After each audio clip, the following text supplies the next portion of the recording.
تاسو ته معلومه ده اختر رانږدې ده او خلک د قرباني لپاره غویان، پسه، بکري په اردو کې چې ورته وایي، مطلب دا د کورونو لپاره اخلي. نو غوښتل مې اوس خو ډېره زیاته ګراني هم ده، نو غوښتل مې چې راسمه زه یو ویډیو جوړه کړم د لیدونکو لپاره چې څاروي اوس مهال په کوم قیمت دي. قیمتونه چې ډېر ګرانه سوي دي که نه، تاسو په خپله باندې په څومره رایټ باندې اخلئ له کمپنۍ څخه یې؟ دغسې ګراني د دبان نه یم چې موږ دغه رقم ګراني راوړو. ګرانه د مال مهنګا دی. د دبان څه موږ راوړو مثلا پروشه کال څه دا کال یو غوی 50-60 هزار روپۍ فرق کړی دی. د باندې له کوم ځای څخه یې راوړئ؟ موږ باغناړي سره راوړو. باغناړي سے راوړو، جیکم آباد سے راوړو، سر د خلاص دبان نه مستا پنجاب سے راوړو، ملتان سے راوړو. ډېر ښه. په آخر کې لیدونکو ته څه ویل لري؟ بس دغه وایم هر څوک انتظار مه کوئ چې بعد کې ارزانیږي یا شی نه ارزانیږي. غویان بالکل دا اول مار کم دی، خپل هم وزټ وکړي ګنج مال بالکل نسته، مال شارټ دی. دغه کوشش وکړي وغدي واخلي. د دې درنګ هم ثواب د قرباني چې ساتي دغه ثواب ډېر لري. کور ته ساتنګ ډېر ثواب لري. چې عرفان بیگ. عرفان، زه تاسو نه پښتو کې سوال کول غواړم که نه. هغه سوال دا و چې حیوانات چې دي کوم عمر والا صحیح دي د قربانی لپاره؟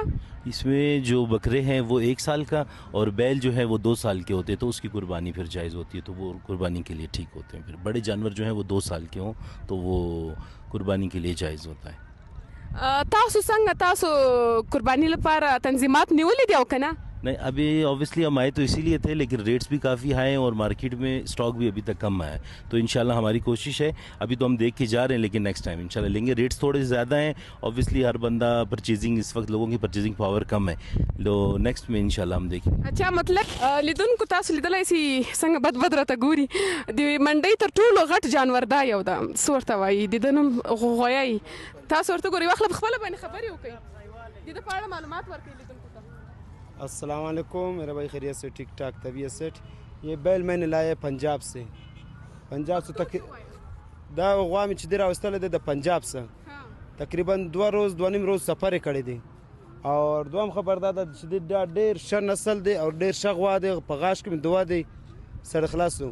او دا ما به یې پرېښی دی 6 لک روپۍ. چې ګراک راسي، ګراک څه چې دی اګې پیچې کېږي، انشاءالله کښته پورته کېږي.